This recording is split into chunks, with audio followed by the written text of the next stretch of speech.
and we're here. And the boy done dropped off already.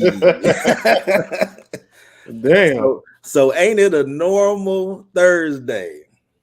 Normal Thursday. Normal Thursday, man. But for real, man. Welcome to Bars and Buckets. We are back again for another week to kick it with y'all, man. And we got a good show in store for you today. And I know y'all gonna be ready and hot and ready for these topics today, man. But again, man, as always, welcome to the show. Let me get my boy on here.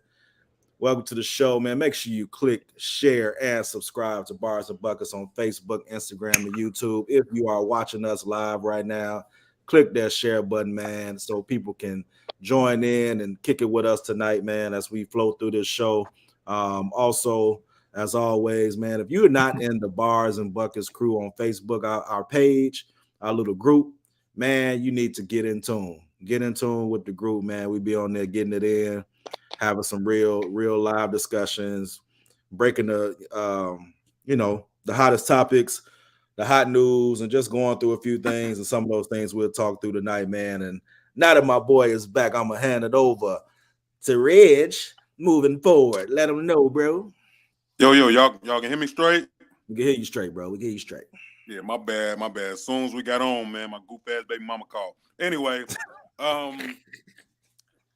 let's get to it. Look, man, you heard bro already say the vibes. Y'all know the vibes. You know how we do. So much going on in sports, hip hop, media, all that good stuff, man. But like bro already told you, click, share, subscribe, comment. Bars and Buckets, Facebook, Instagram, YouTube. You know the vibes. Bros, man, first and foremost, and we already talked off air, man, but y'all straight on this weird weather ass Thursday?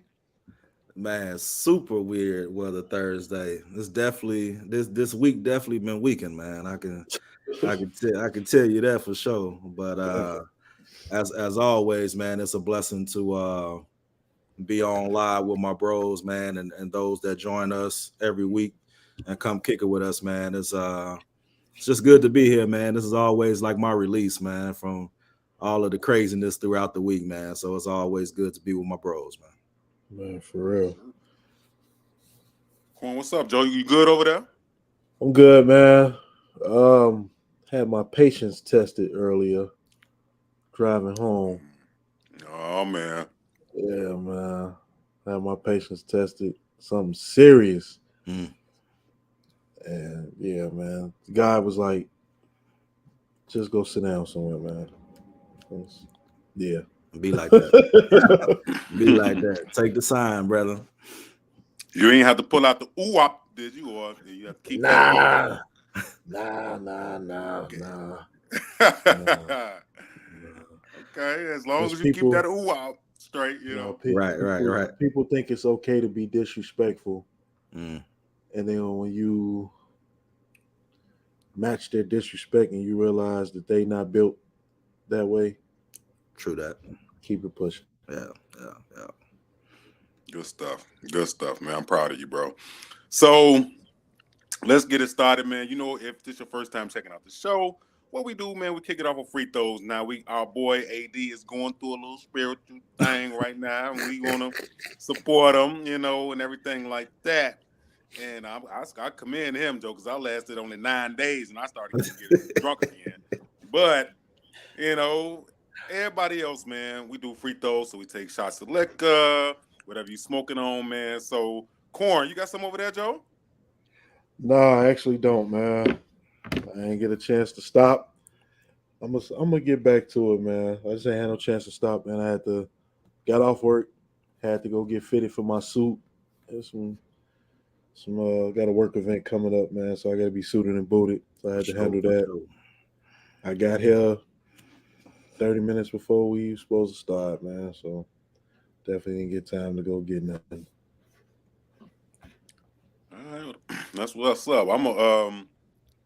I'm just gonna get drunk for the bros. I'm drinking this Casamigos. You know, about to take it to the young head, man. And of course I got me some Colt 45 next to it, man. Don't ask why I mix both of them. Always with the You Colt know, but 45. I have to add that in it, man. You know what I'm saying? So I'm gonna get my sip on. Yes, sir. Nothing wrong with that, man. Do your thing. All right. Okay, so check it out. This is what we're gonna do. There is so much to talk about, bros. We gonna get into the NFL, man. NFL free agency starts on Monday. The franchise tag was deadline was Tuesday. We're gonna talk about Lamar Jackson, who may sign him. You know, obviously they put the non-exclusive tag on him, meaning that the team will have to Danny pay. Dimes. We're not gonna talk about we're not gonna disrespect the damn show by talking about that Travis. Vanilla Vic. Danny Dimes, man. That's gonna be shown as the worst contract signing in NFL history, but that's okay though. We ain't even gonna Vanilla get there. Vic. Vanilla Vic. Call him what you want, just don't call him broke. Right. So yeah, we're gonna get into that. We're gonna talk about some NFL. We got the draft. We got the free agency coming on. Almost you off the All right. For real. So yeah, so we're gonna talk about that. We're gonna get into the NBA too. We're gonna talk about Durant. We're gonna talk about all this stuff, man. But bros, I want to take a bit of a turn as we start in NBA because I don't know if y'all know. That's funny as hell. So I don't know if y'all been hearing about what's been going on with Kendrick Perkins and JJ Redick, right? On First Take. Yeah. There's a situation where, you know, there's always a debate about the MVP and how, you know, people gauge it. How do you know, gauge who's supposed to win it, you know, and everything like that, right? Kendrick Perkins went on air on First Take and he said that he believes that people are trying to push the Joker to win the MVP because of his race and that he's stat stuffing, right? That he's trying to get extra stats to further his case for the MVP. And that 80% of the MVP voters are Caucasian, which drives the narrative that Caucasian players, i.e., Steve Nash, Dirk Nowitzki, Jokic. I mean, they're not Caucasian, but you know what I'm saying. Pushing that narrative.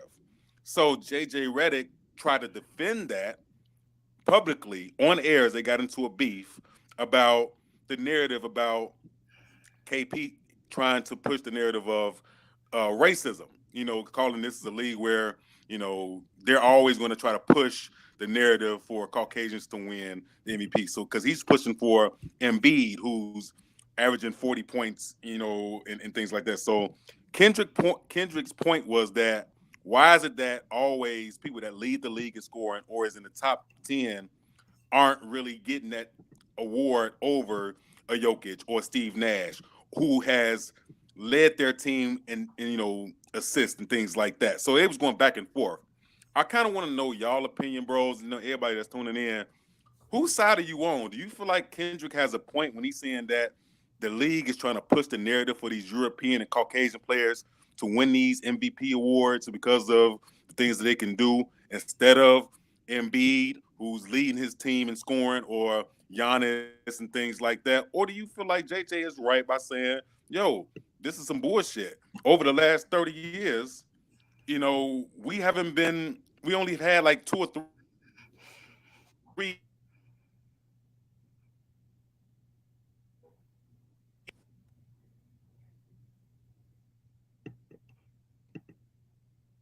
The bro fade out.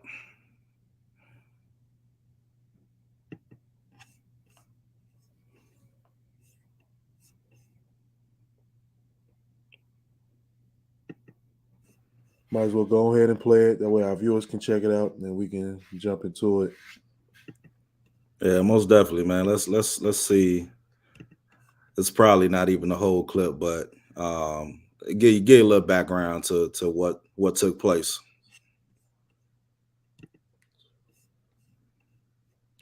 Show is extremely valuable. It is an honor to be on this desk every day. It really is. But what we've just witnessed is the problem with this show, where we create narratives that do not exist in reality. The implication, what you are implying, that the white voters that vote on NBA are racist, they favor white people. You just said that. Yes, you did. On First Take, fireworks flew with J.J. Redick, Stephen A. Smith, and Kendrick Perkins. Yes, you did. Yes, you did. That is exactly what you implied. That is exactly what you implied. Secondly, hold on. I did not call. I stated the facts. And you're not about to sit up. We all know what you implied the other day. We all know what you implied just now. Hold on. I stated it's the facts. It's the facts. It's the facts. In turn, Perkins erupted at Redick for what JJ felt was valid criticism of Kendrick's previous comments. Basically, here's what happened. Perkins accused Denver Nuggets center Nikola Jokic of stat padding. Thus, Redick went on First Take and was asked about Perkins's so-called stat padding argument. And the best argument I can make of why this is such a ludicrous statement, they're 23-0 when he has a triple-double.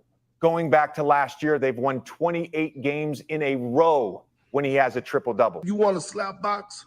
At least allow me to be on TV, to be able to throw my jabs and, my uppercuts. Perkins didn't appreciate the comments and demanded they air it out on TV together.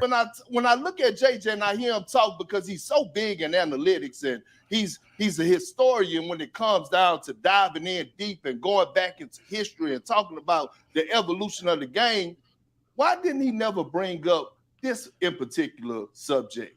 When it comes down to guys winning MVP since 1990, it's only 3 guys that won the MVP that wasn't top 10 in scoring. Do you know who those 3 guys were? Who were they? Steve Nash, Jokic, and Dirk Nowitzki.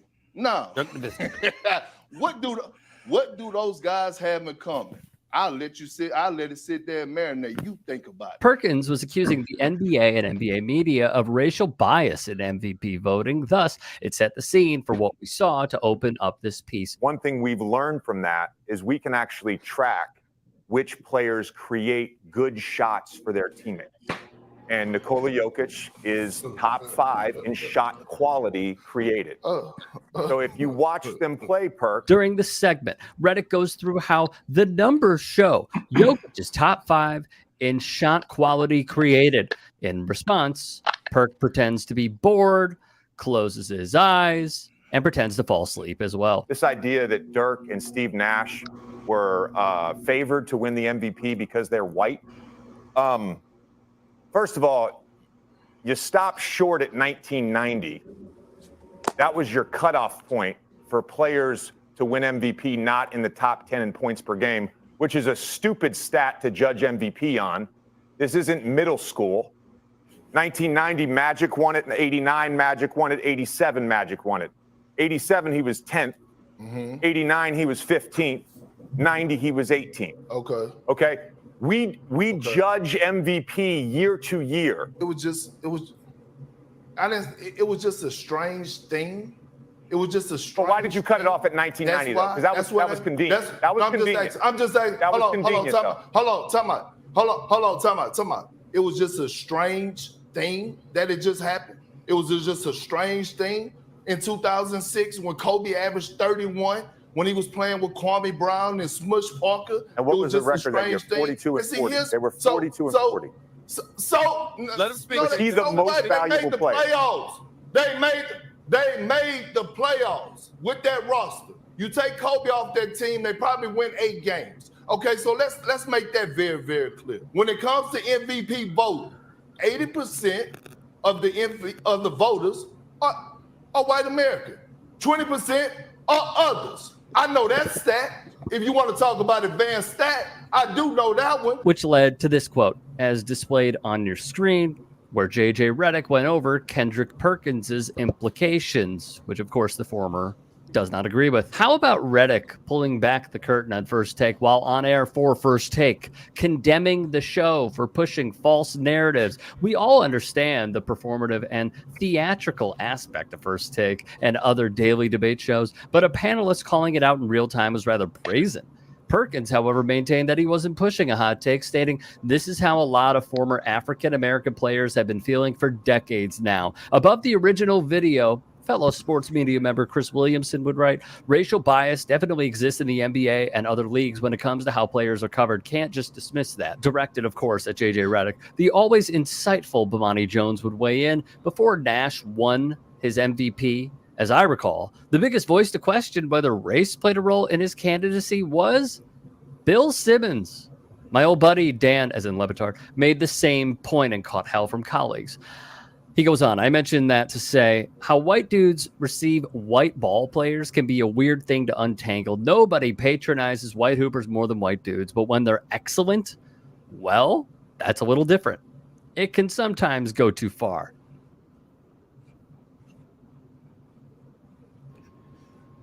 Very interesting. Very interesting. So I kind of looked at some MVP award winners. So I went back to 1984. So I went 38 years. In 38 years, close to 39 years, 4 white guys have won this award. Larry Bird won 3 times in a row. Yes, sir. Nash won 05-06. Mm-hmm.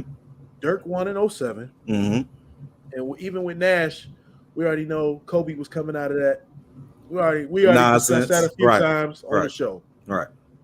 So we got Bird, Nash, Dirk, and Jokic. And damn near 39 years, 4 white guys have won this award. Kendrick Perkins, just stop, bro. Like, everything ain't. We got hella racial issues in this country. I ain't gonna sit here and say we don't. But this ain't one of them. This ain't one of them, bro. Yeah, this was an interesting take that he had. And I'm not the biggest Kendrick Perkins fan, right? Like as an analyst, whatever you want to call him, right? Because I think a lot of his stuff is either produced through Kendrick being Kendrick and just being angry and hateful, just hate, or him being biased. It's one of the two. It's always just being angry or he's biased, and that's what drives his narrative.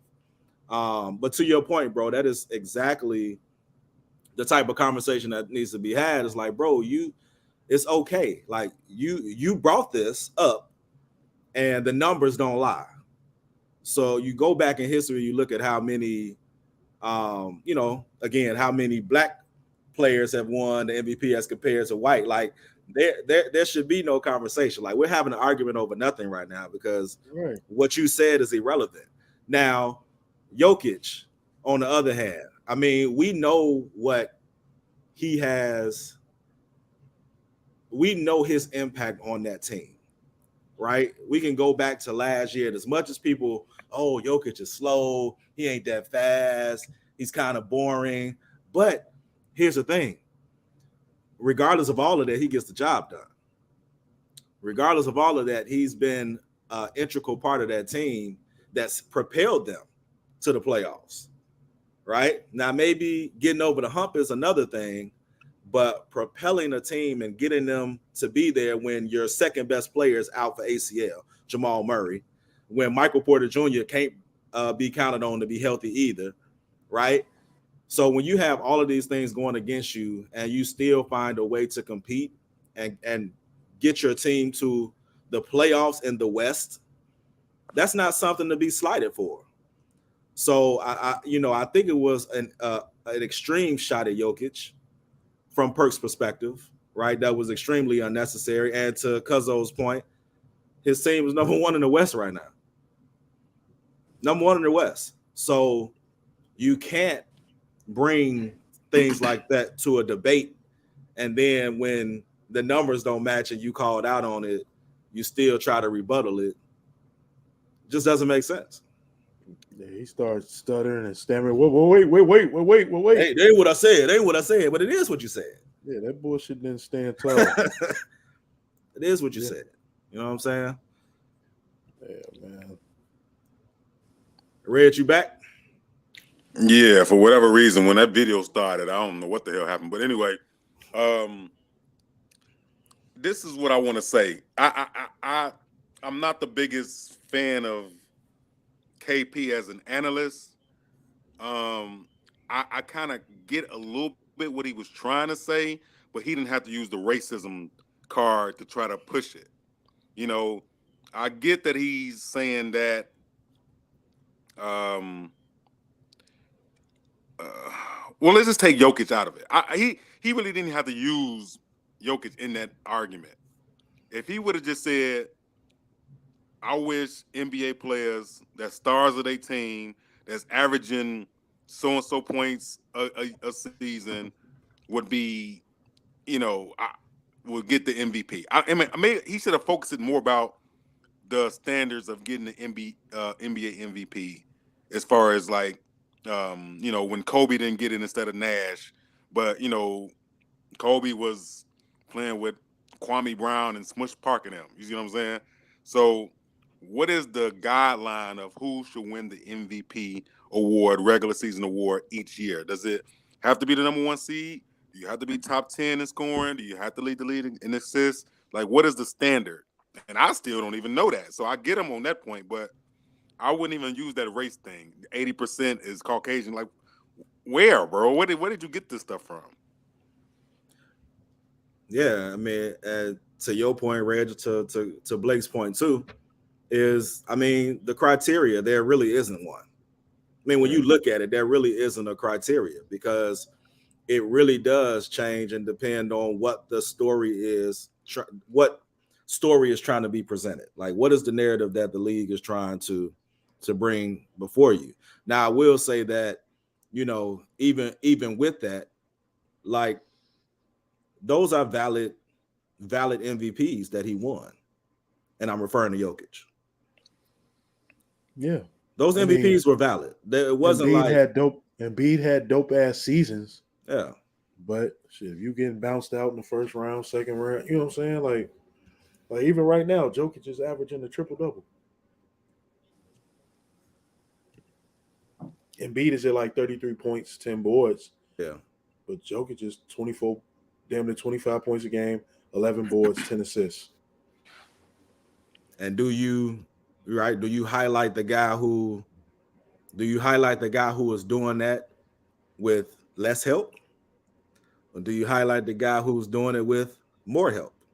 Right. And I think that's where it came down to when, especially last year's debate on how he won back to back. It's because at the end of the day, Embiid had more in terms of a team around him than Jokic did. And when you look at conferences, which conference is the strongest? Right. Because Embiid is third in the East right now. Jokic is number one in the West.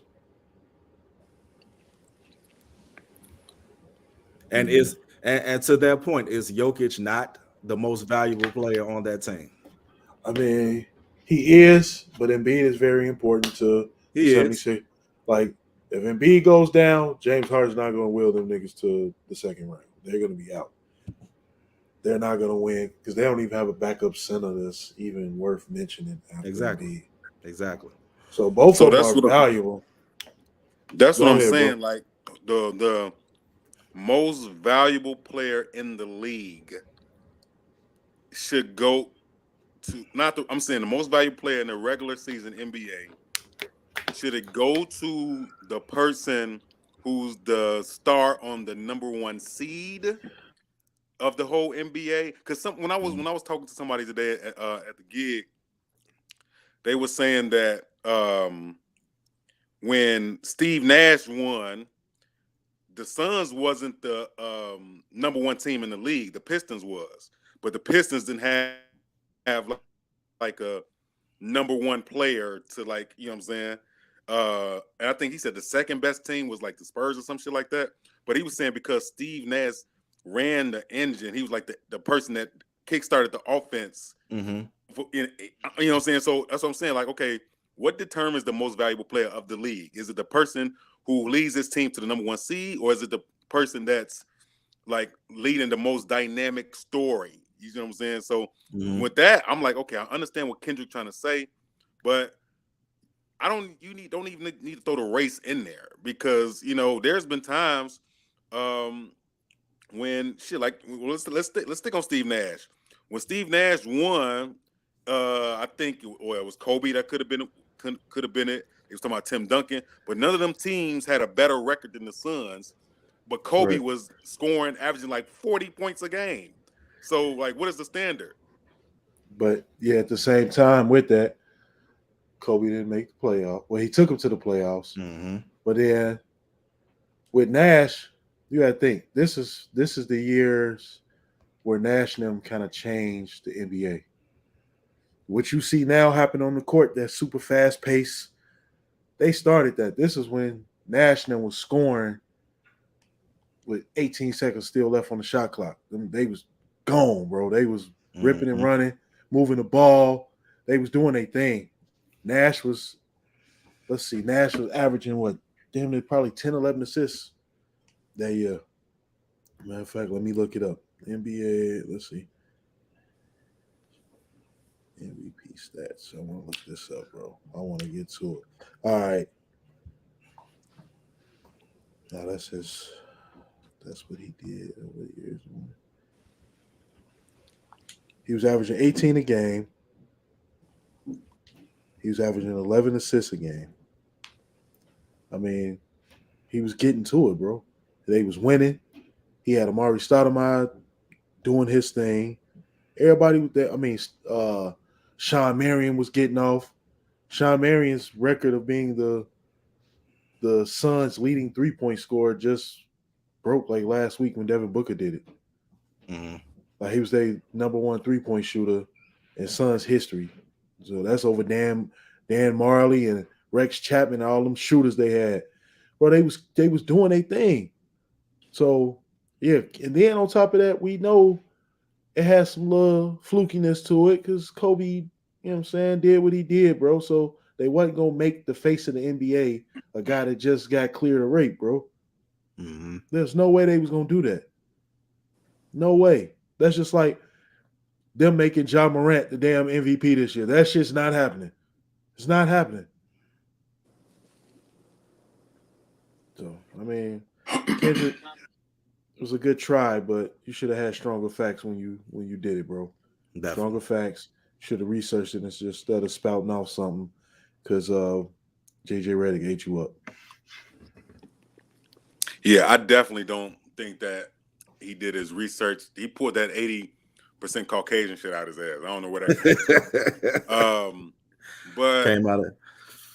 I'm just curious because I feel like this is such a debate every year about what determines the most valuable player in the league. Not a team. Mm-hmm. Like we know like who's the most valuable player on the team for the team's overall success. Mm-hmm. But I'm saying in the league. I remember when Derrick Rose won the MVP, people were saying that they just gave it to him because he's just so dynamic and he's a great story and he'll be the youngest MVP. Even though he did deserve the MVP, but they were saying it's people in the league that was averaging more points than him, that was doing more this than that. You know what I'm saying? So are we saying that let's not count who has the most points, who's averaging the most points? Let's not count that. Let's not say who's averaging 40 points a game and their team is climbing the ranks is almost the number 1. So we're saying the person in the league that wins the most valuable player is the person that impacts his team to be the number 1 seed. Is that what we're saying? I'm saying that you can't. I'm saying that points are not the final determination of value, because all 3 of us could be hooping, right? All 3 of us could be hooping 5-on-5. We playing the game. I could drop 50 and we still lose. So I didn't. So in some ways, I did not impact us in a way where when I am successful, my teammates are successful too, right? Like we still come out on top as a team.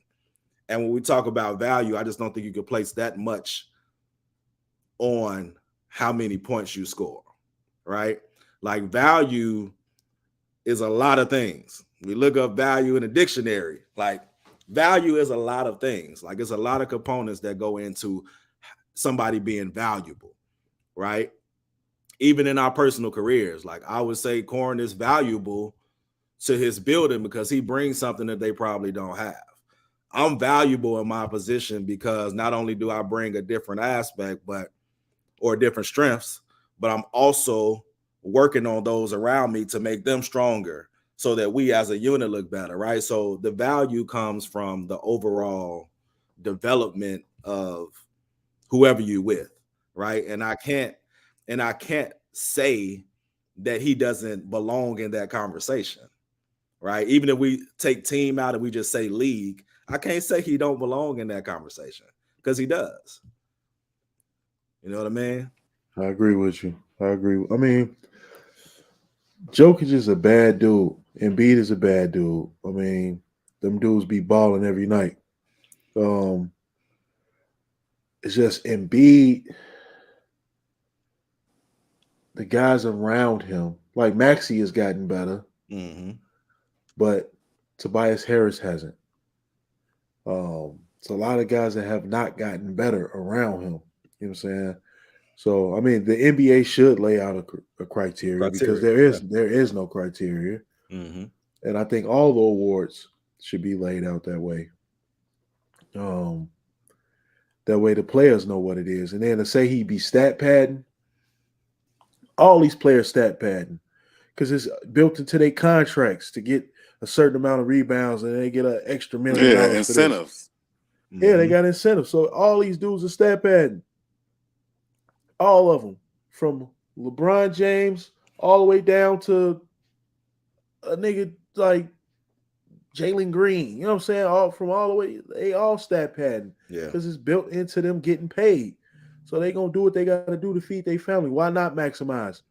Well, if a person told me in order to, you know what I'm saying, make an extra $10,000, $15,000, I need to do X amount of my job. I'm gonna do it. I'm gonna pad my stats. I'm gonna make it happen. So I mean, that's dumb to even say that. That's why I felt the way I felt about it when they were saying Russell Westbrook's stat pattern and all. Bro, they doing what they doing to feed their families, bro. So I ain't with that.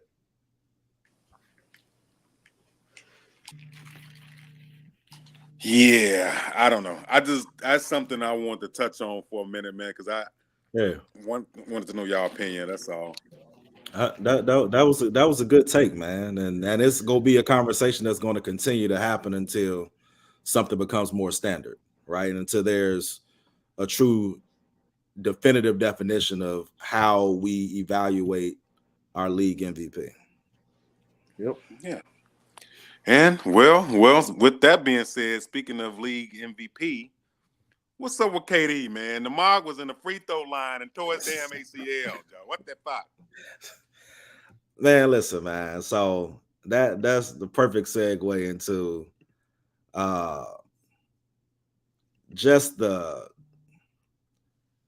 fragileness of the players in today's game. And just excessive injury after excessive injuries, man. It feel like every day something comes out where somebody is hurt. And could we associate that with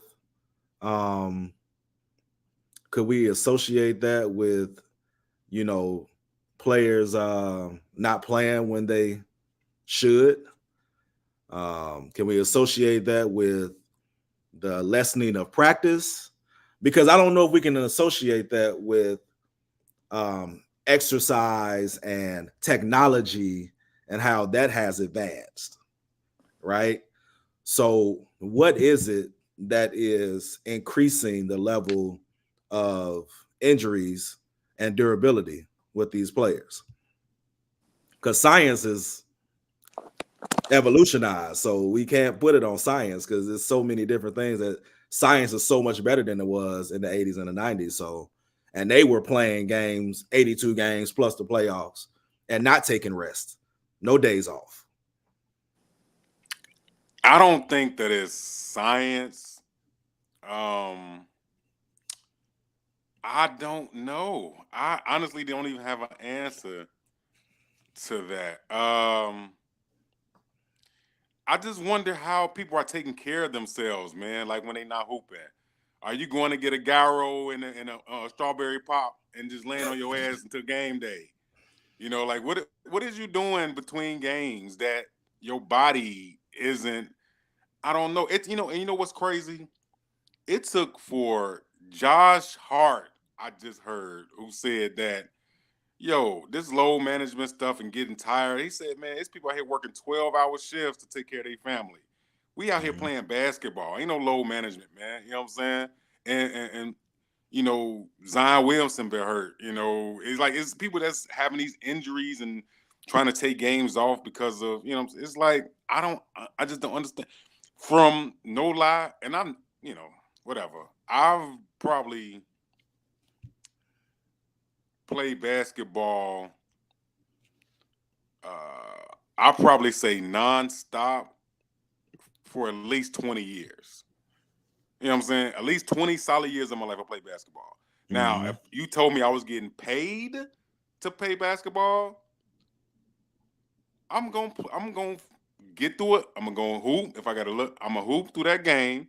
And as soon as the game is over, I'm gonna go to the doctors. I'm gonna go to the trainers. Hey, yo, ice this knee up, ice this ankle up. I'm gonna stay off it for a few days. I'm gonna get to the game a little early. I'm gonna get a run. I'm gonna do whatever it takes because when you get injured, it messes up your money and it messes up your reputation. Look at Lonzo Ball. I mean, you look at all these players who had tons of potential. Brandon Roy, tons of potential, but they can't stay healthy. You know what I'm saying? Greg Oden, people that can ball, but the Moss can't stay on the court, man. So I don't know. Go ahead, bro. I just think it's something. I don't know. I'm not sure if the workouts are too strenuous that they doing. Because I'm like, and I think some of the movements, I think it's some of the body movements. Like, for example, the Euro step. I don't think that's like a natural body motion. You step in here. I think that's just like a wear and tear on the ACL, MCL, UCL type. Like it's just wear and tear. I don't know if the guy's squatting too much or something. You know what I'm saying? Like, I don't know what it is, bro, but these guys got all these trainers and this coach. I mean, like, what was it? Charles Barkley said that. He was like, man, we went from having in the team picture the head coach, the assistant coach, and the team. He said now it's the head coach, the assistant coach, and he says 2 rows of people behind the bench now with polos on that look similar to this. And what was hurt every other day? I mean, like KD thing was a freak accident. Like you seen him go up his foot. I don't know. Nigga stood on his ankle for a while. I don't know how he did that. That's crazy. But the guys, I think when they get injured, I think the guys start thinking of people like Brandon Roy and Grant Hill and how these guys basically further injured themselves trying to look out for a team. Because even think about it, when Derrick Rose was even saying like playing through injury and people was pissed, he was like, man, I want to be able to run around with PJ. I want to be able to do this with PJ. I want to hang out with my son. People are like, nigga, play basketball. Shut the fuck up and play ball. Nigga, the hell with that. But these guys ain't trying to be broke up when they lead a game. You know what I'm saying? Let's think about certain players we know.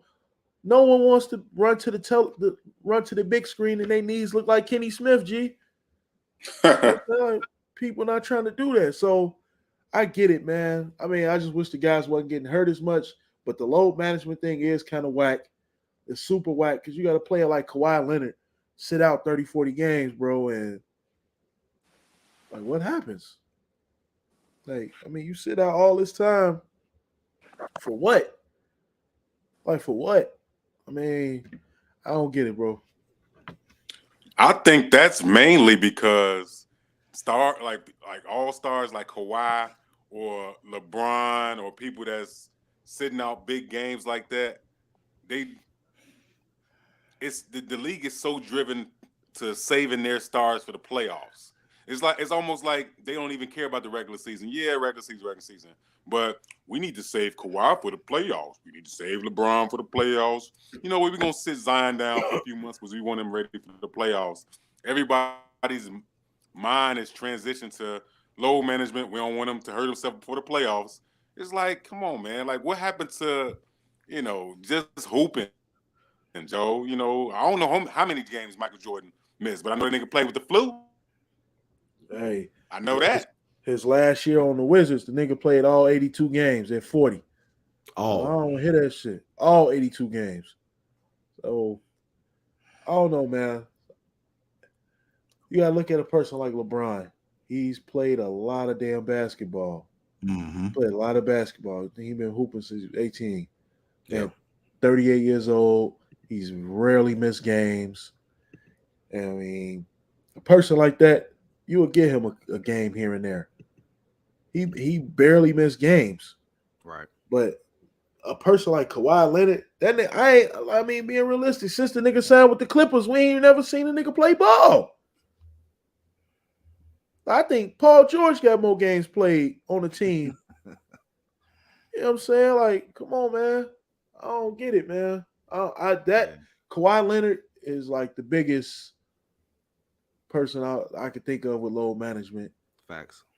I mean, I don't know if he be hurt or I don't know what it is, but it made me stop like rocking with him, like feeling his game, bro. Like, man, bro, I don't know what's to him, but I think there should be some type of penalty. When you load manage more, damn near half the season, get some of that bread back, bro. Like something, you like, what the fuck? Like, yeah. Play ball. If you can physically play basketball, I can see if it's a Derrick Rose situation, a Westbrook situation, Alonzo Ball. Like if you can play ball and you just like, oh, my thumb kind of hurt, my elbow been giving me a problem. I mean, we done seen old clips of basketball. Niggas had on whole neck braces, bro. Hooping.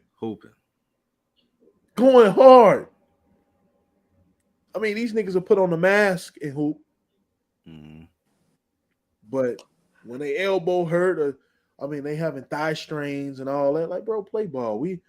When you was a kid, or you was in high school, college, and your thigh hurt or whatever, you having back spat. Niggas play ball anyway. Niggas love the game so much they play ball anyway. I know I did. True story. High school, back messed up. Back hurting. I want to play. Back hurting like a motherfucker after the game. On the court, I ain't feel it. Not once. After the game, I damn near melted like Slimer. My fucking body hurt. But play ball, man. If you can physically play, I think you should play. That's all. Absolutely. I concur. Because it take away from the game, man. Like, you got to think of, you go buy some tickets, man, and you want to see a certain player, and they don't play. Like, what the fuck did I buy this shit for? No, the game I decided to come, your ass ain't here. You don't want to play. Right. You know what I'm saying? That's kind of whack. I mean, to each his own. Guys, I mean, it's their choice what to do with their body, but bro, I think you should be able to play. And if you don't play, there should be some type of consequence, man. Something. Yeah, well, we gonna see how it go, man. Everybody is banged up, or I don't know, man. I don't know what's going on with Zion. Zion's still hurt, right? Yeah, I think his issue is I think he's too big for his knees. I think his body isn't meant to be that big, bro. Yeah, like he's too big to be like his body not meant to be that big, bro.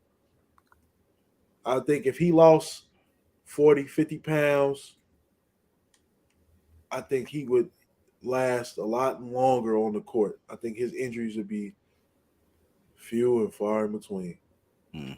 Oh, you know what? I have a question. Now, looking how everything turned out between Zion and Ja, do you think both teams made the right decision, the Grizzlies and the Pelicans, as far as who they picked? Should like, because Ja's going through his situation and Zion can't stay healthy. So, like, do you think they satisfied what they picked? Yeah. Yeah, I think both teams. I mean, both organizations are satisfied with who they picked. I think, yeah. I think certainly, New Orleans is not too excited about the injury part, but I do think in terms of who he is, he fits that team better than I think he would fit Memphis and their style. Right. And you got to look at it. If anyone is not happy, it'll be New Orleans. But you got to look at it. Memphis is like, we can fix this Josh shit. We can fix this. Mm-hmm. You know what I'm saying? Putting the right people around them. Hey, man, you can't bring 40 niggas to the game no more. We're not doing that no more. You can bring 3. You can bring, you know what I'm saying? Bring them type of people. But 40, all that going to the club after the game, bro, that's over with. You know what I'm saying? You go out, we gonna find you. Simple as that. You go out and you meet you at the club, we just gonna find you, bro. We gonna hit your pockets. Nigga act right when his pockets start. The pockets start tightening up. Oh, damn, let me listen. Let me start listening because he 22, 23, bro. He having way too much fun. Way too much fun. And it's just one of the things where he just got a little slightly big-headed, man. Like, shit, I'm having fun. I'm young. I'm traveling the world. I'm doing what the hell I want. And he's showing you. I start feeling like I can do what the hell I want. And this is the the backlash of it. This is the consequences of it. I mean, I do think he should have got more than. Well, now it's 6 games. 6 He's gonna games. do a total. He's gonna do 4 more. I think it should have been more than that. I think the NBA should have hit his ass with at least 10. At least 10. With no pay. That shit was dumb. Shit was dumb. He let's just say the gun went off and he Plaxico burst himself.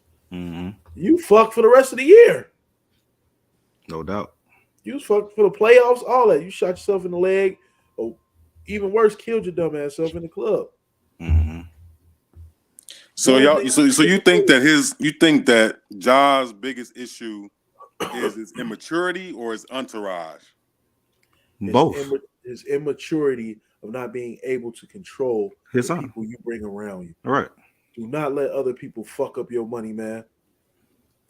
Jalen Rose, and I'm glad we here because I've been waiting on this. Jalen Rose, I think, probably was the most eloquent response that I heard, because he talked a lot about his experience of just being young and being stupid, right? But the one thing he talked about is, bro, you the breadwinner. You the breadwinner right now. So you can decide how people move. You can decide that. You can say, nah, I'm not with that. Like, I don't need that in my life. I don't need that around me right now. We're not doing that. Because at the end of the day, you are the one that's making the bread. So you have to be able and confident enough and mature enough to understand that you can't let the people around you affect your living, right? Because if you go down, what's going to happen? If you go down, what's going to happen? If you lose out on all this money you're making and all this progress you're making, what's going to happen to the people that's around you? You think they still going to be there kicking it with you like that? Right? So I mean, at the end of the day, and this is the reason why I didn't title this podcast tonight, Decisions versus a Mistake. That wasn't a mistake because it's not the first time he's played with a gun, handled a gun, waved a gun, right? It's not the first time. And at some point, you got to be smarter about what you do. Mm-hmm. at some point you got to be smarter. That wasn't a mistake, man. That was a complete decision. It's your IG. Yep. You the one that got to press the start button. Yep. Right? Nobody pressing it for you. So we can't, and granted, I'm not going, none of us up here on this panel are perfect, and we've had our trials and tribulations and made mistakes. So I'm not sitting here saying that life isn't going to happen, but I am saying that he has to be accountable.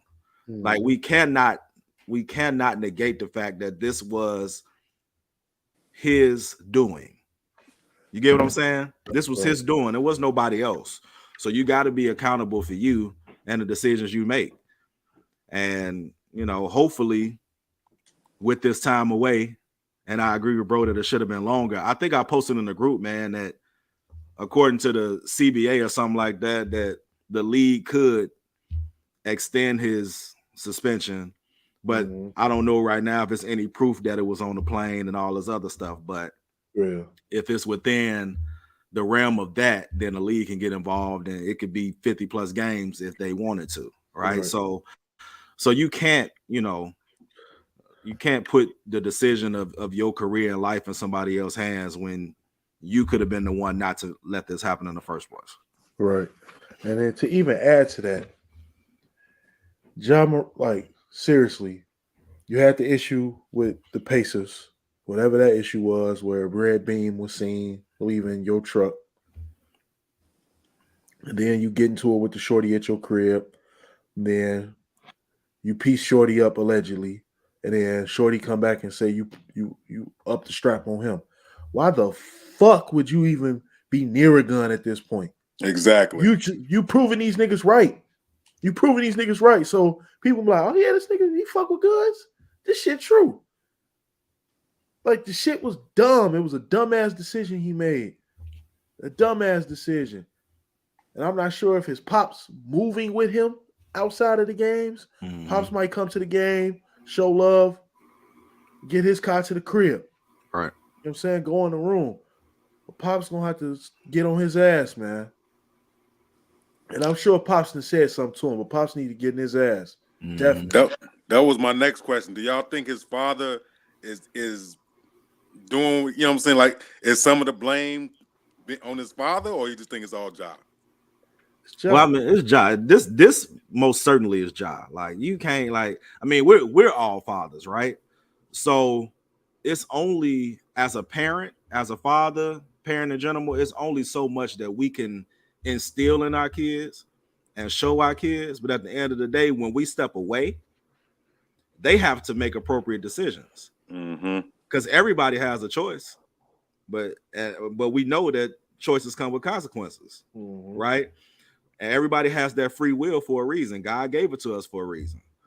But we can't, and I know that he's probably feeling like he could have done more as a dad, because I'm sure all of us would be in that same place. Like, man, where did I go wrong? What could I have done differently to support my kid in doing that? But at the end of the day, man, that was a decision that he made, bro. We can't put that on Pops. Nope. Can't put it on Pops. I know people trying to get out on this Pop. What he signed the contract this offseason for. Do anybody know how much it was? I know it kick in next year because I remember reading it. It's $251 million that start next year, and he's supposed to make like between 40 to 43 million a season. Do we know how much guaranteed money is it? It's all guaranteed. It's NBA, bro. It's all guaranteed. Oh man, Josh, see. Yeah, the NBA money guaranteed, all of it. Wow. Yeah, so I think some people are saying that. Well, I heard that certain teams want to ignore the red flag in players like this, that they can change and they're going to be better, and but everything that's happened is showing you that it's not going to change. So do you think in the next 3 years that we're going to hear another incident with Ja Morant and the gun? I don't think so. And if we do hear another, I think they're gonna axe his ass ASAP. See, the thing is, you gotta look at it, bro. Like,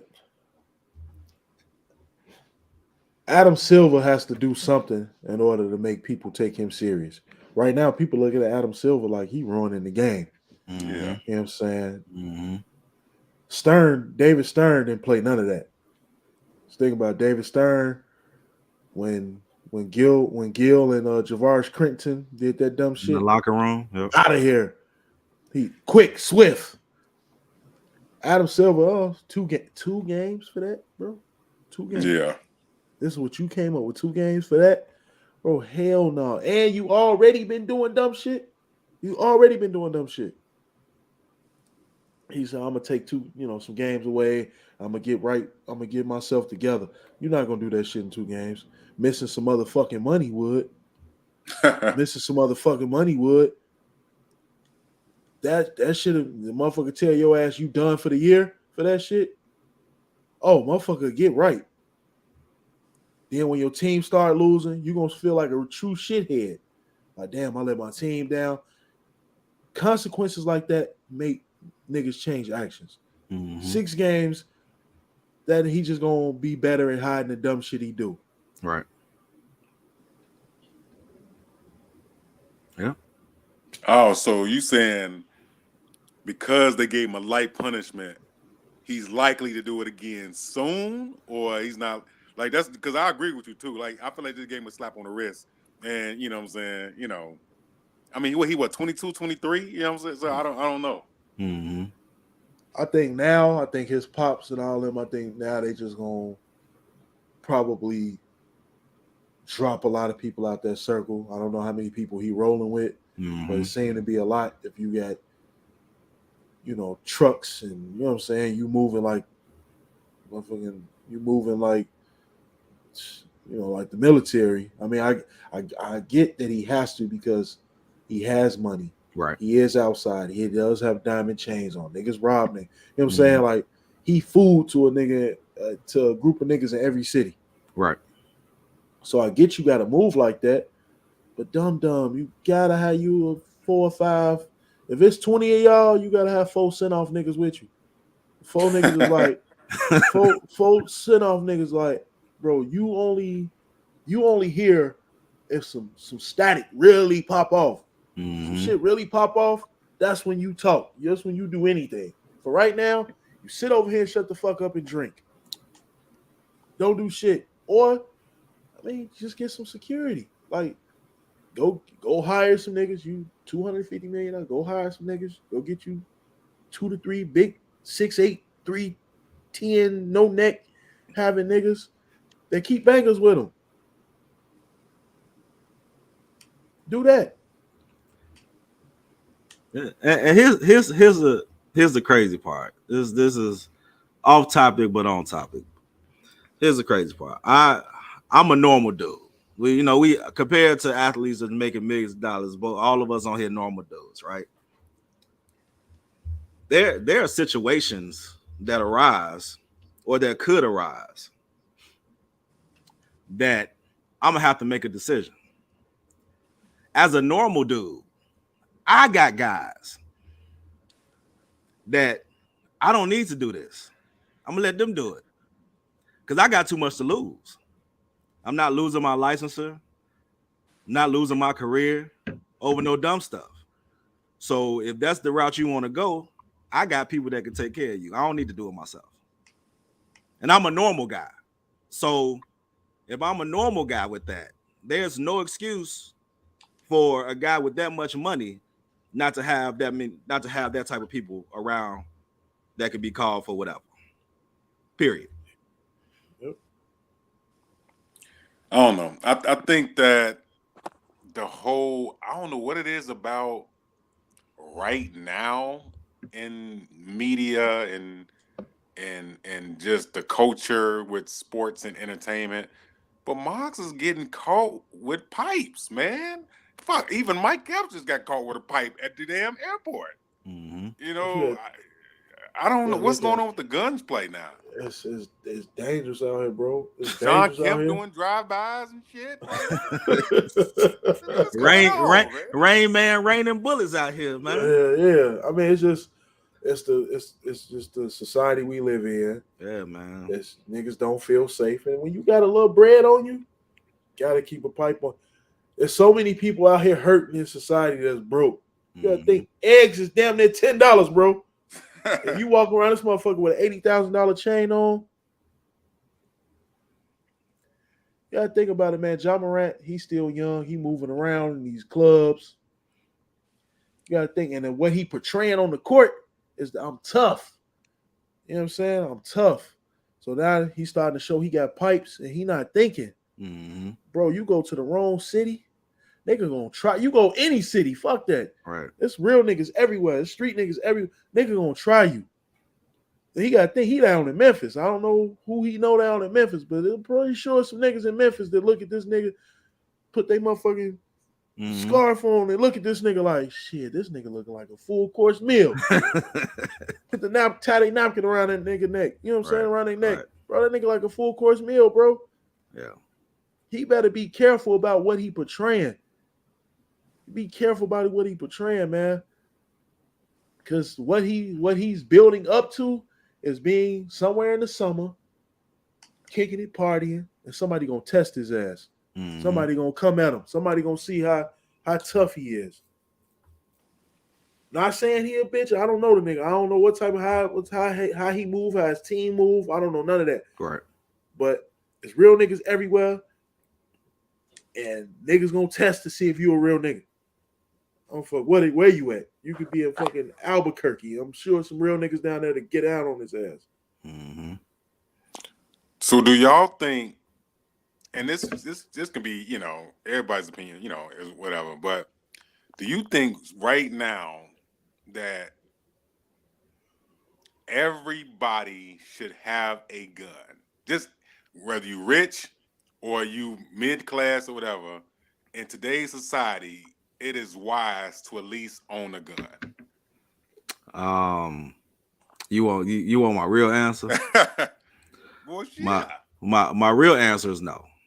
Okay. Because everybody is not emotionally capable of having a gun and making appropriate decisions with a gun. My issue has never been with people who have guns.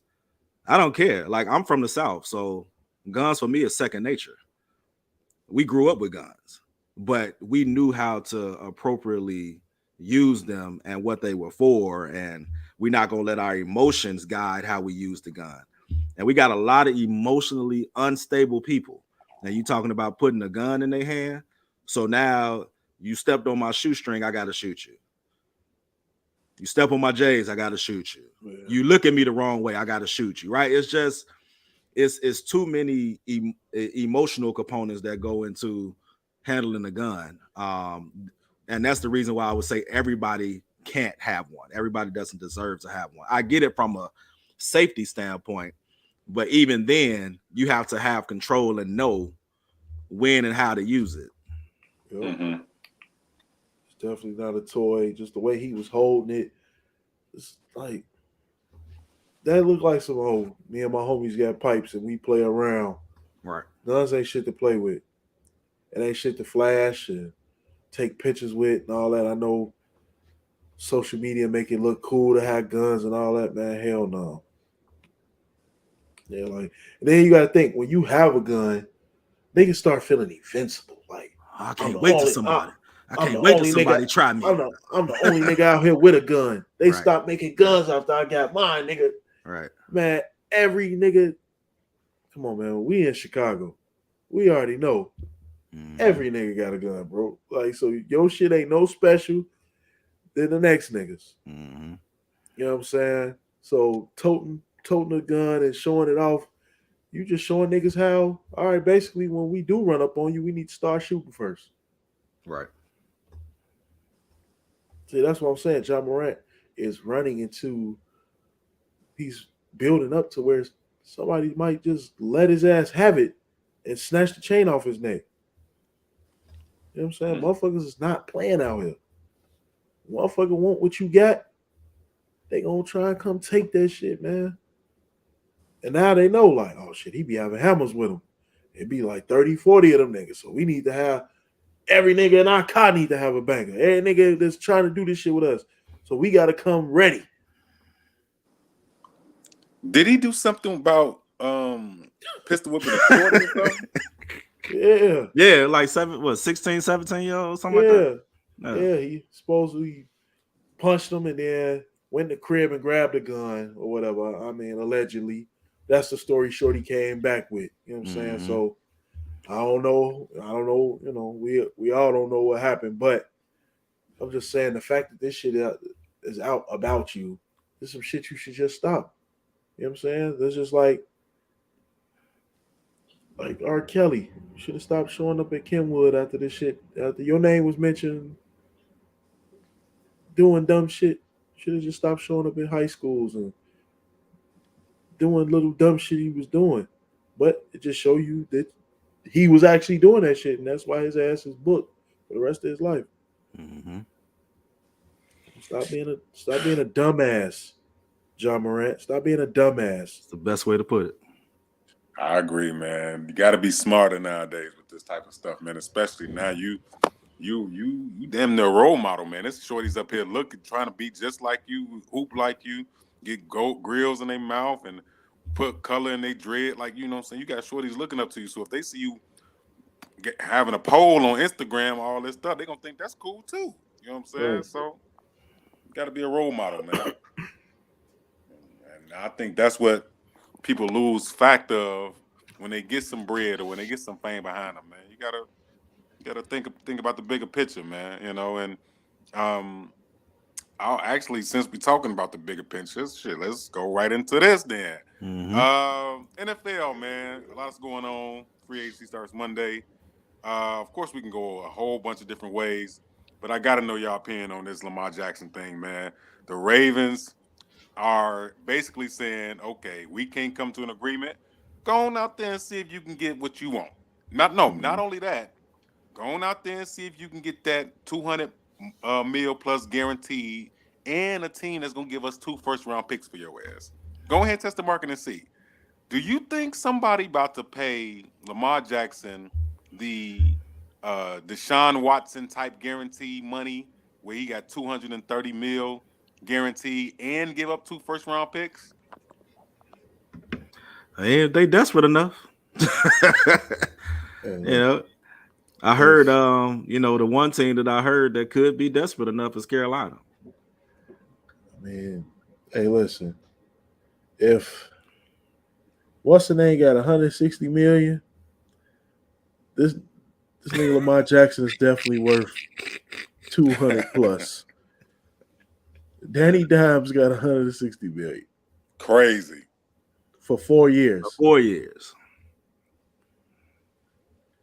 So you gotta give the league MVP.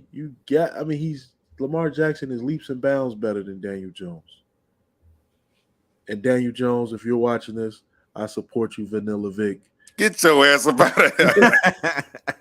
But Lamar Jackson is leaps and bounds better than you, and definitely deserves 100 more million than what you got.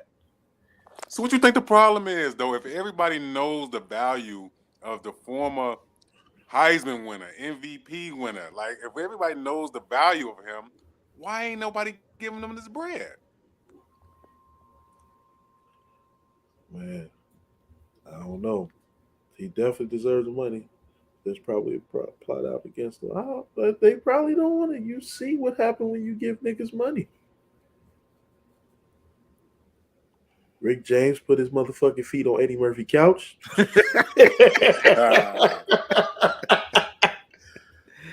Yo, couch. John Morant is motherfucking Rambo now. Pistol waving. Hey, fucking Rambo. Looking like John Wick out here. They did call his ass John Wick. That shit was funny as hell. That shit was funny. Man. I don't know, man. The man definitely needs to be paid. Like, you know. And if they gave Deshaun Watson 230 million, you gotta get that nigga. You gotta get Lamar Jackson some bread. Because we talk about MVP. Yeah. I don't think Deshaun, you know, if I'm not mistaken, he don't have an MVP on his belt. No. So I don't know, man. Like I don't know where the Ravens' head is, considering that man is 80% of their offense. Right. The other probably 17% is Mark Andrews, the tight end. And then everybody else get a little sprinkle of the rest of it. Right. You know what I'm saying? So how do you not pay somebody that's pretty much carried this offense for years? Right. Years. You know what I'm reading on Bleacher Report right now? It says, don't count out as a sleeper team to sign Lamar Jackson, the San Francisco 49ers. How would that look with a team with Lamar Jackson, Christian McCaffrey, Debo, Kittle? Is that an instant lock for a Super Bowl? I mean, you gotta get teams to mesh. Yeah, the talent-wise, that sounds amazing. But you got to think like what they put together with Mr. Irrelevant taking over Brock Purdy. I mean, the run they put together with him at quarterback, and before he got hurt, they could have very easily been the one going up against the Chiefs in the Super Bowl, I believe. Right. So you put somebody the caliber of Lamar in his space, in that position. I mean, it definitely will have the league, all over the place. Like it definitely had a league. It'll be a hot take for sure. San Francisco will be off the chain. They'll be losing their mind, with the combination of that. But I don't know. Like Cuzzo say, they probably don't have the money to make that happen though. So I'm wondering what they are going to do in order to pull that off, if they were to pull it off.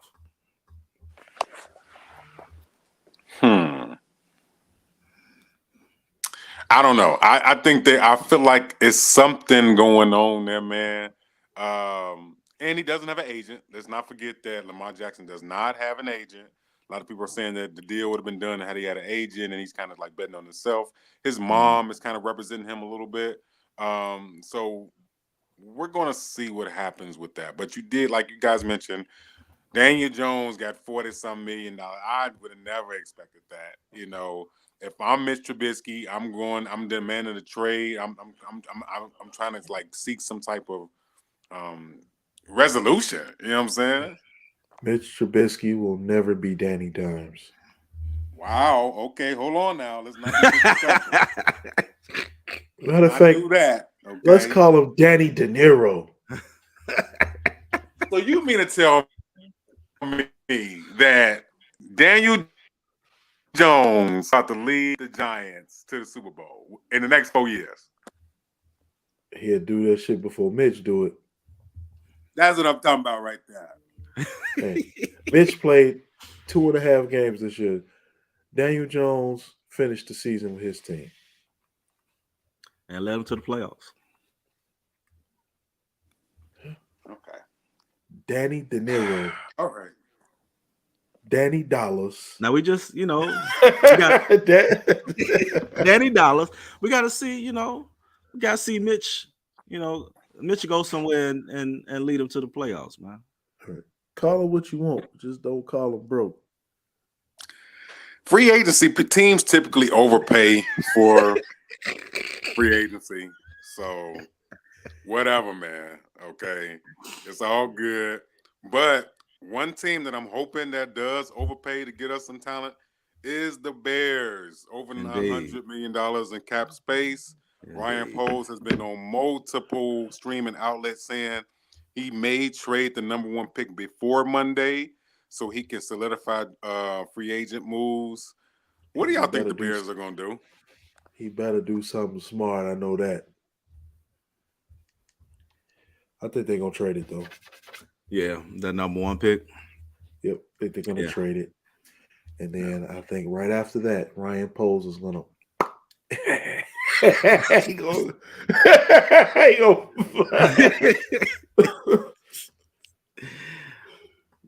Look, It's the Chicago GM the way. look, right. Look, a lot of Chicago franchises way right now. Shoot, everybody in the same boat. Yeah, man. I think that I don't know. I think that based off of what they get in return, that is really, really enticing to trade that pick. Because you could potentially trade down and get multiple first rounders, you know what I mean? Plus some additional stuff. But the package got to be right. Like, I think we talked about a few of the mock packages they had the last show for the Bears pick. But the package got to be right, bro. You can't to give up that number one pick. It got to be substantial. It got to be like some Rudy Gobert type. You know what the Jazz got back in return. Mhm. You know what I'm saying? Like how they just, no lube. It's one of those situations. Like, I agree. I mean, I think over the next week, especially over the next month, the landscape of the NFL is about to definitely kind of shake. I mean, y'all see Derek Carr went to the Saints, which, may be a good in that division. Who knows what's going to happen? Derek Carr I think is still a pretty good quarterback. It looks like Aaron Rodgers will be traded to the Jets over the next 48 hours. So what do y'all think about that? I think that that Derek Carr pickup certainly puts, based off of what that conference looks like right now, certainly puts the Saints in the driver's seat. To kind of lock that division up.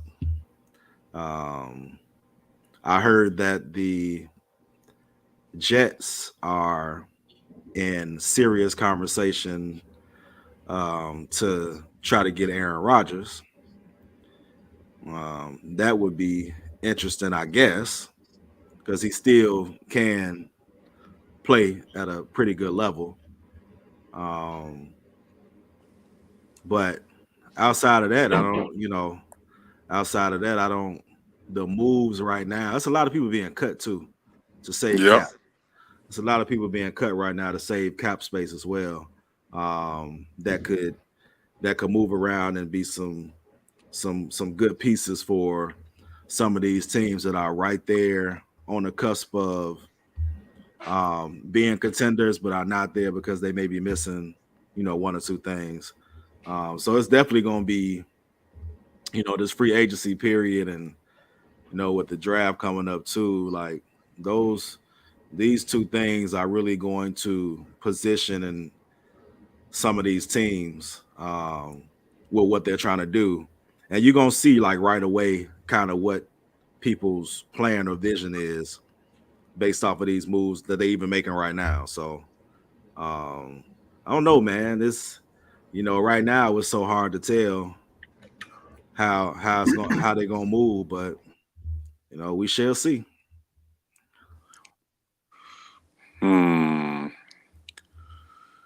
Two or four, I'm not trading up because I know the Bears aren't taking it. And that's the thing.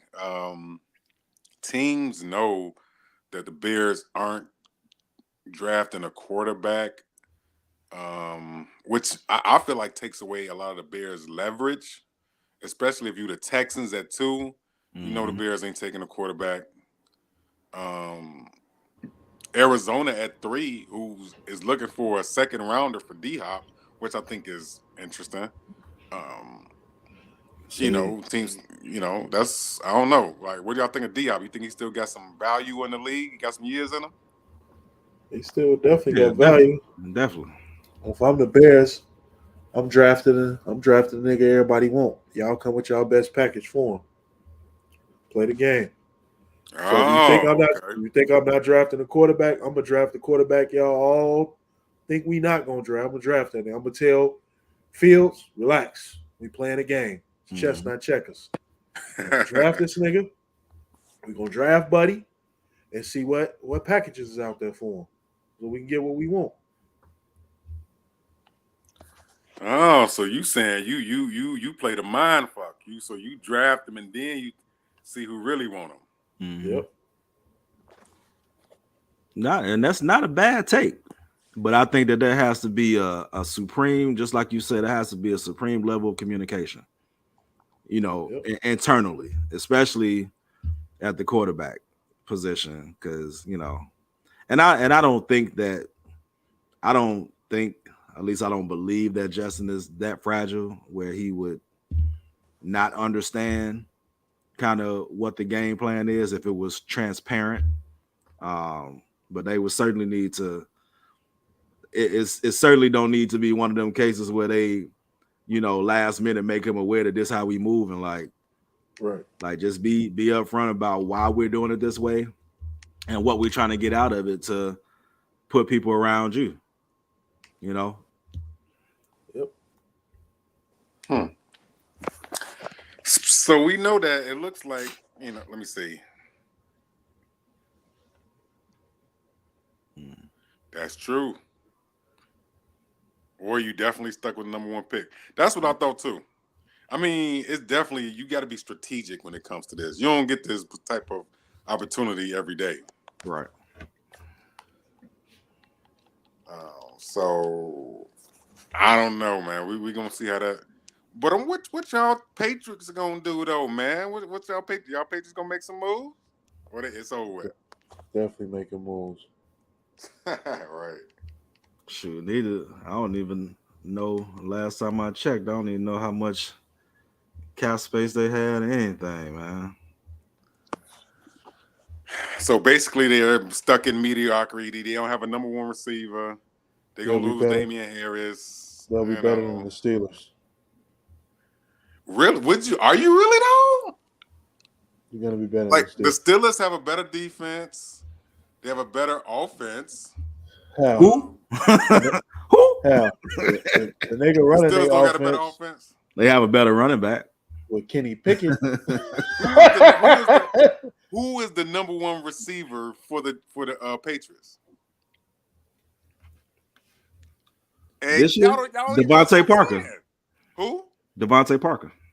Devontae Parker is the number 1, y'all, wide receiver number 1. Yeah. Against George Pickens, and don't even forget, you got the other dude with the Steelers. That was Deontay Johnson. What about Deontay Johnson? Deontay Johnson is definitely a better receiver than Devontae Parker. He's not George a number 1. Pickens. He's not a number 1. Don't do that. Who ain't the number 1? Deontay Johnson. Parker? Deontay Johnson. We sure about that? I'm positive. Well, he's the more number 1 than Devontae Parker. No, sir. Yeah, I know that for sure. No, sir. Because you got Deontay Johnson is a speed guy. He's like, to me, he's more of a, and I don't even really want to compare him, but it's like a Tyreek Hill. He's a speed guy. That's a good comp. He's a speed demon, and you just got to get him on a fly route, just have him. Get him on a fly route, get him on a quick screen, and he might could do some things. Okay. Now, who is that guy for the Patriots? But he has a limited package. Who is that guy for the Patriots then? To do what?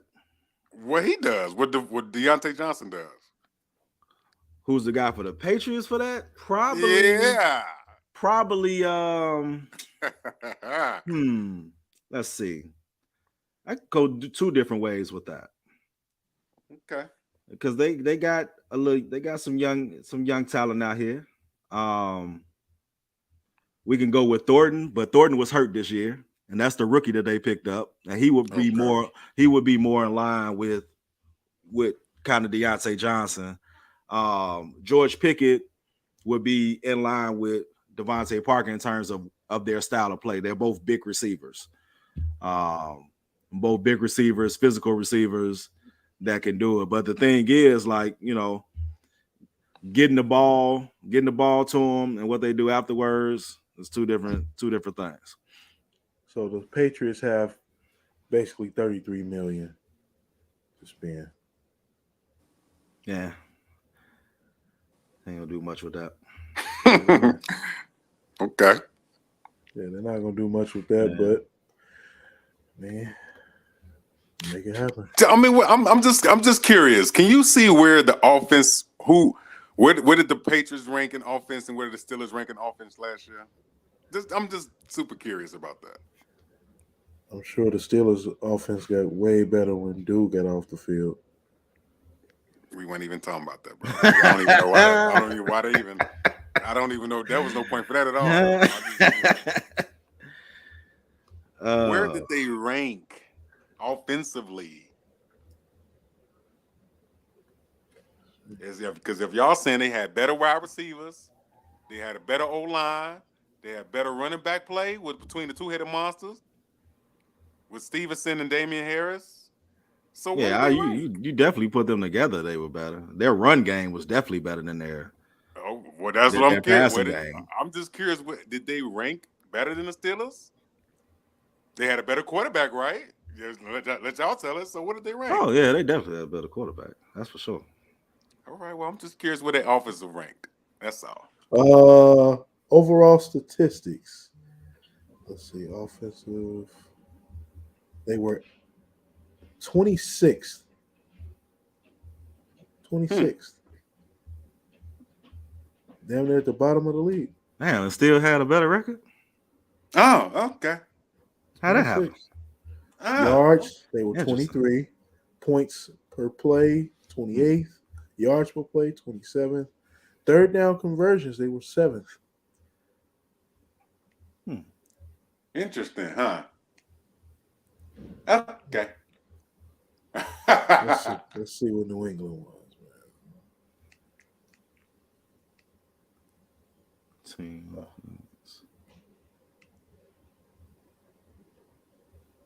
Oh, New England was 17th. Oh. Ooh. New England was 17th in total offense, and Pittsburgh was 26th in total offense. Really? Fuck Yeah. yeah. That would be the case, my brother. Now let's go. You know, I'm gonna fly with you to the other realm of the other. 17th, yeah. Wow. Yeah, fuck yeah. Pittsburgh was 24 in passing. New England was 20th in passing offense.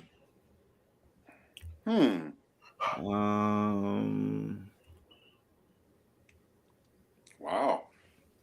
Okay, you got one.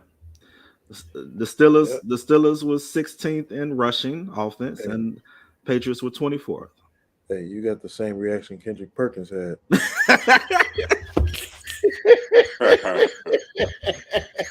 Damn. Yeah. Okay, I'll take my free throw for that. Definitely not Najee Harris did his thing. Yeah, that's the only bright spot they had on that damn team. Okay. I'll take my free throw for that. That's cool. But still, the Patriots ain't gonna do nothing this offseason. I don't foresee. Yeah. I mean, I don't see nothing major happening. I mean, they might have a struggle year. Might have another struggle year. Yeah. But what I do know is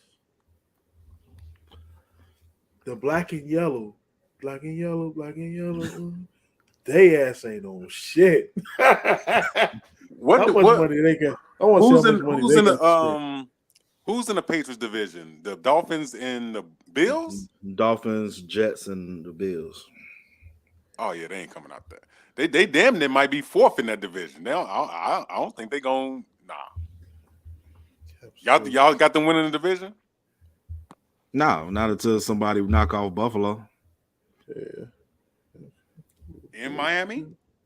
I'm not even putting Miami up there right now because Buffalo has won the division for the last 3 years, 4 years maybe. So, I mean, if we talk about divisional, kind of like going after the king, it would be Buffalo. I mean, Miami's there, but they're not the king of the division right now. Is Tua better than Mac Jones?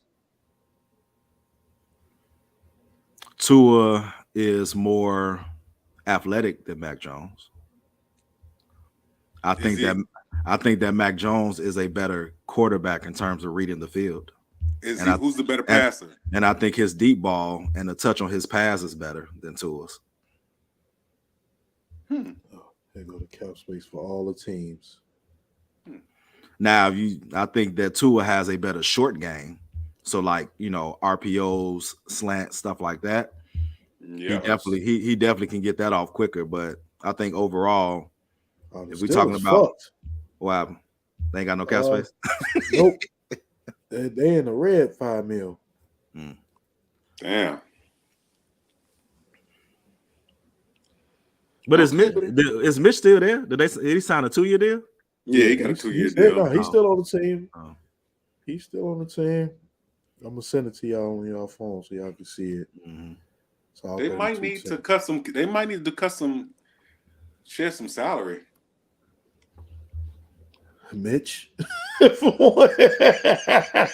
you know what? I hope so he can go to a contender. I hope they do him like that. He's not going to be on any contending team because he's not a contending quarterback. Man, whatever, man. Does Mitch get his starting quarterback spot back this year? Shit, they paying him like a starter. He making what? $8-9 million? How much is he making? I think Mitch should just go to the Commanders or something. Now, that's not a bad idea, actually. That's the only way he's getting an ass cheek off the bench. Man.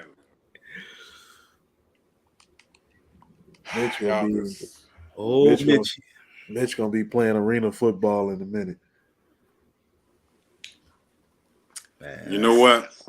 I can't continue to take this slander.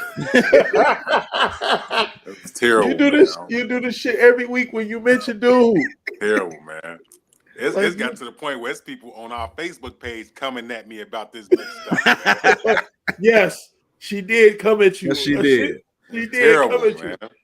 She definitely, yes. Shots fired. Shout out to Sarita, man. Trying to put some common sense in this man's head. Yeah. Say what he paying you, man? Because he just be shooting this you shit on his like payroll. In my Terrell Owens voice, that's my quarterback. That's my quarterback. That's my quarterback. That's my quarterback. All right? So say what y'all gonna say. I'm gonna ride with Mitch. Oh man. I just want to know what he gonna do, man. Is he really gonna shut me the fuck up? Because right now this nigga's proving me right. I mean, but actually, when he started, bro, when he started for the Steelers, he probably had out of the 4 games he started, he probably had one bad game. They had a winning streak going, and he had a bad game. We threw 2 interceptions. Then they threw the other dude in there. I'm like, what the fuck? Why did they ever bring him back throughout the season though? Why week 8 didn't we see this nigga resurface? I have no idea. I don't know. Because he ain't shit. Why he couldn't win his spot back in practice? Not a game. I don't know, man. Practice. I don't know what's going on. And then they go with when Kenny Pickett got hurt, they went with the other nigga. They didn't even go with Buddy. They didn't even bring Mitch back. They went to the 3rd string. Yeah, I remember that. Fuck his dude name. The dude who hit Myles Garrett with a helmet. I forgot his name. Yeah. That's what I'm saying, man. What's happening? Okay. So your team is in a worse position. You talking shit about mine, but your team is down $5 million. I took my money as hell, man. You know what? I do not have to take all of this salt from everybody, man. I do not. It's ridiculous. Give that shit up. Please, brother. Please. Give that shit up. You know what?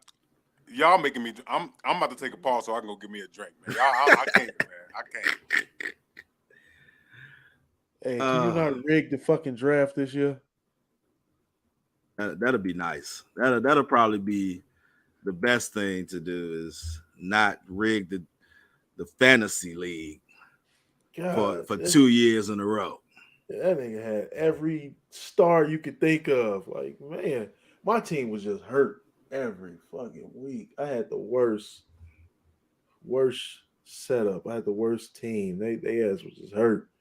I had a bunch of motherfucking Anthony Davises on my team. A whole bunch of street clothes. Yeah, man, that shit was Whole pissing me. bunch of street clothes. Man, so just because we here, for those of you who missed it, we did have our inaugural Bars and Buckets Fantasy Football League this past season. And what we're referring to is the person, Batman on the call, who doesn't have his video on, was responsible for putting the league together, making sure everything was copacetic and ready. And this guy ended up getting the first pick in the league. The first pick. And I think he might have had almost every top tier player that you could possibly think of. Now that I'm back, let's address this. First of all, I am the champion, so y'all supposed to acknowledge me first of all as the champion. Oh, we want to. Neither one of y'all. I got something. Neither one of y'all. I got something for you. Neither one of y'all congratulated me on winning the championship. He did congratulate you on the show. We surely did, sir. All right, congratulate you on the show. As the reigning, defending Bars and Buckets champion, let me tell y'all how this is supposed to work, okay? Fantasy football is all about strategy. So what? I got the number one pick. Who cares? I mean, that's okay. But I drafted well. I changed my lineup well. I studied stats. I seen who was going to be hurt. I did great trades, which a lot of you didn't do. I did great trades, right?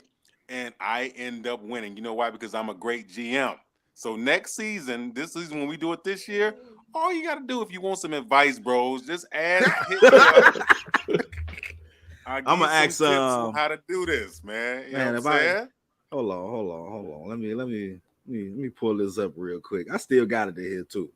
I'll give y'all some advice about how to build a good team. Hold on one second. I was getting my ass whooped. I was getting my ass whooped. Hold on one second, man. I built a great team together. And another thing, I think the key to fantasy football is the waiver wire. You always got to look at the waiver wire, see who's going to be available, and you pick them up as soon as it's time to add to your team. And it's normally running backs because running backs get hurt fast. So I had I had depth at every position, and I paid attention to my matchups because a lot of people that was in the league wasn't changing their matchups. So of course I was getting.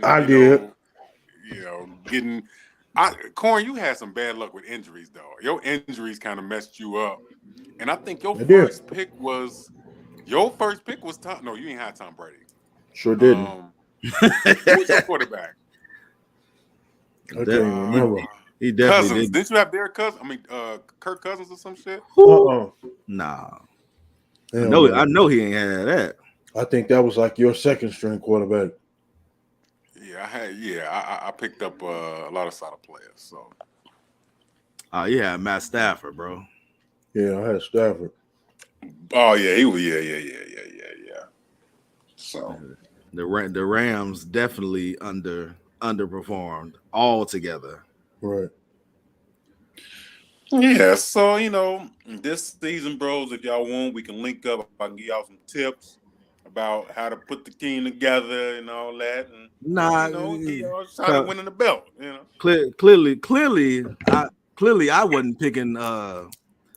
Clearly, I wasn't go draft Gardner Minshew. How the hell you get Gardner Minshew? At what point in the course of the league did you pick up Gardner Minshew, brother? Inform me of this. I was down at quarterback. I had some injuries. and I needed a quarterback to fill in for that slot. They wasn't gonna play Mitch, so I just had to keep him on the bench. And I think that's when Jalen Hurts was missing those last few games, so I needed a starting quarterback. When Tua was missing the last few games, Tua was out with a concussion for a while, so Tua was out. because you had Tua, and you had Tua, Mitch, and Gardner Minshew on your team. Now Tua was my starter because Tua with Waddle and Hill was giving me like, dude, he had like over 300 yards, over 3-4 touchdowns a game. That's how I was really killing. You know, looking at those numbers, I made a trade with Marco and I got Christian McCaffrey. You know, I had so he the culprit. Mac Jones was my starting quarterback. Mac. That's why you didn't win shit. That's all that was left. Hold on, you talk about some. By the time he got to it, that's it. Yeah, you had 3 picks before I got 1.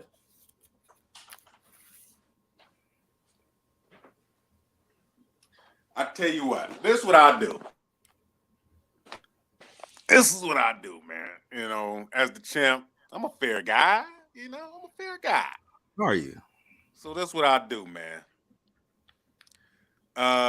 We'll have a draft lottery for the number 1 pick for Bars and Buckets 2023. Okay, we have a draft lottery. You know, and since y'all think that I'm just, you know, whatever, we'll have a draft lottery for us. So anybody out there that want to get into it, it's a 10-team league. You got me and the bro, so that's already 4. Come on, get in there, man. Come on, get in there. This year, last year we in charge. This year we gonna charge a dub, something slight. You know what I'm saying? Come on in there. We gonna do it big, have like a big draft day party and all that good stuff. Come get in, man, because you know it's good to kick it and you know strategize each week. But it's even better to take everybody money. So you know, come on with it. I think we should actually have a party. I'm with that. Have a real draft day party. Where will we have it at? What, like B-Dubs or something? That's cool. We have another location as well that we could use. Definitely have another location. Support the brothers. Oh yeah. No doubt. I'm with that. Hey, is there any updates on the basketball you did? Still working on it, brother. Still working Okay. on it. Okay. Hopefully I can have a resolution to that by next week sometime. Okay, yeah, for sure. So that we can get that rolling. Like I said, I think the biggest thing right now is the insurance, the liability piece. And if I can ensure, you know, that there will be no liability on behalf of the district, then we can get this ball rolling. That part. Okay. Yeah. Okay. All right. Before y'all, you know, do your thing or whatever, I just want to. I mean, we touched on it a little bit, but why the hell is Sean Kemp out here doing drive-bys? You know what, man? I don't even know the whole story, and I said I was going to really look into what's going on, but all I can picture in my head is Boys in the Hood, man, and my man that was out the window like that. And it was like, Ricky, that's all I could picture, man. Is Sean Kemp Sean just looked like somebody that might pull up on you, man. He looked like somebody might pull up on you to start shooting, man. But I don't know, man. It's wild, man. I think that I just don't know where folks' head be at, bro. You know, and this, you know, again, this goes back to, you know, need some psychological exams or something before you start releasing guns to people, man. Mm-hmm. Yeah, brings you right back to that. Yeah. But that's just you know, the whole situation was wild though. in general. So I don't know what that's about. Mm-hmm. All right. Well, I mean, hopefully, I don't know what the hell going on with that, but I just thought that was, when the money get low, man, I don't know. I'll be out here messed up. Man, facts. Hopefully get out that jam. You got some updates on some music? Oh, it wasn't a drive-by. His car was broken into, and he tracked the phone they stole. And when he pulled up, they shot at him. He shot back. Okay, good. That makes a whole lot more sense than this brother just out here drive-bying on people. Thank you, Detective Blake. Well, Appreciate thank you, you. my good brother, for that information. Appreciate See, your feed. Yeah. So this is this is a prime example of he's out now. He got no charges filed, pending further investigation. Well, I guess since we said that, we asked, is it smart for Miles to have a gun?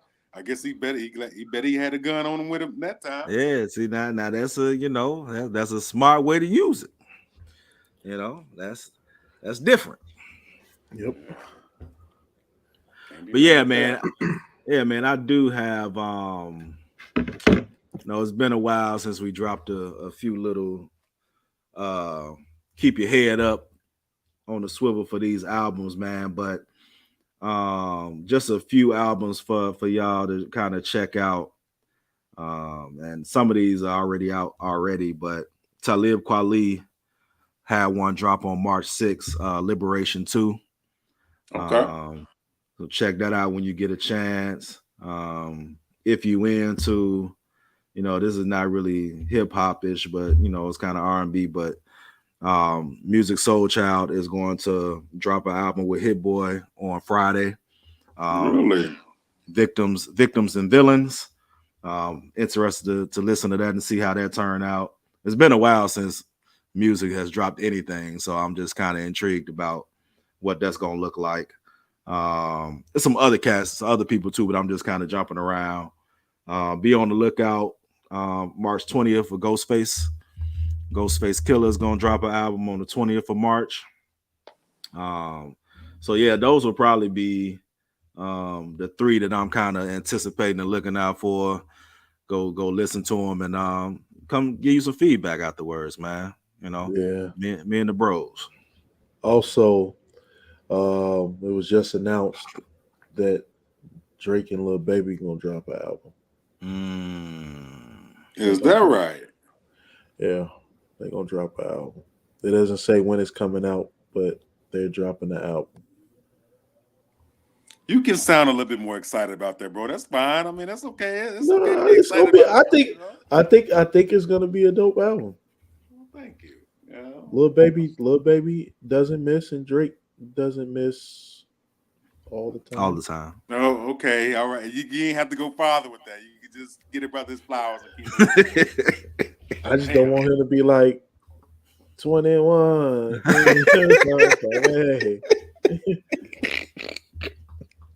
So you saying Jay-Z never would have said that, nothing like that? Fuck no. Hell. What? Memphis Blake, can you do something? Man? Can you talk to the ops for me? you find something like that. You find something like that from Jay or Nas, and you make sure you let us know. You send us a direct message with that. Call me, please. All right, whatever.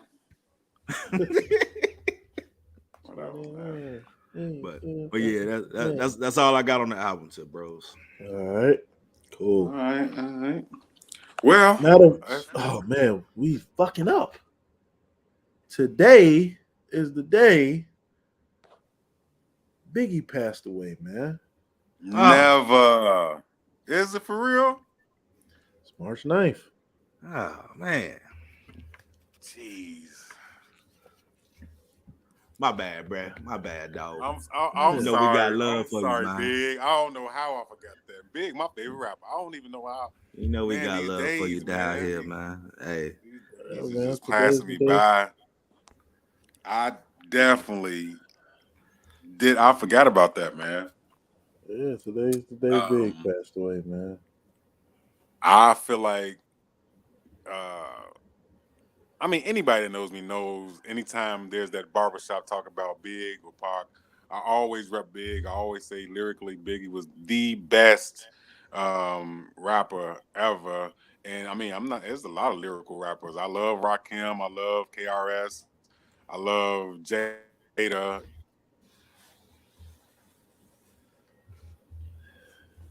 Yeah, man.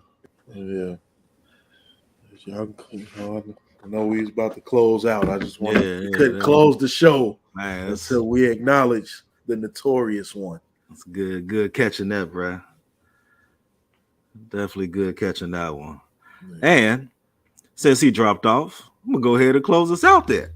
So, man, we appreciate y'all rocking with us, man. As always, we just look forward to checking in with y'all and doing what we do, man. So, tonight was definitely some of the stuff that we have been talking about and been ready for, to bring to your attention to get y'all engaged and involved with, man. So again, we appreciate y'all rocking out with us, man. As always, click, share, and subscribe. Bars and Buckets on Facebook, Instagram, and YouTube.